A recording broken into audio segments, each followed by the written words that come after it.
बातमीपत्राच्या या भागामध्ये आपलं स्वागत। ऊस गळीत हंगामाला सुरुवात झाली असली तरी वातावरणातील बदलामुळे शेतकरी अस्वस्थ आहे। आता तर बुदरगड तालुक्यात अनेक ठिकाणी ऊसाला तुरे फुटलेत। त्याचा परिणाम ऊसाच्या वजनावर होणार असल्याने शेतकरी हवाल दिले आहेत। कारखान्यांनी ऊस तोड लवकरात लवकर करावी अशी मागणी होतीये। कोल्हापूर जिल्ह्यात अजूनही प्रामुख्याने ऊसाचं उत्पादन घेतलं जातं, पण ऊस शेतीमध्ये अनेक समस्या आणि प्रश्न आहेत। निसर्गावर अवलंबून असलेल्या बळीराजाला सरकारकडून दिलासा मिळत नाही। आता तर वातावरणातील बदल शेतकऱ्याला मारक ठरतायत। यंदा ऑक्टोबर अखेरीस परतीच्या पावसाने तडाखा दिल्याने अजूनही शेतातील ओलावा कमी झालेला नाही।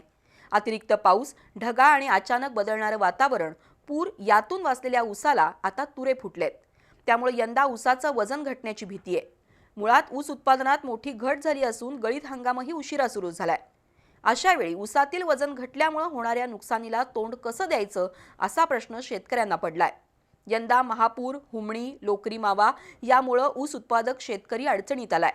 आता बुदरगड तालुक्यात अनेक ठिकाणी ऊसाला तुरे फुटल्यामुळे शेतकऱ्यांची चिंता वाढली आहे। त्यामुळे साखर कारखान्यांनी आपापल्या कार्यक्षेत्रातील ऊसाची तातडीने तोड करावी अशी शेतकऱ्यांची मागणी आहे।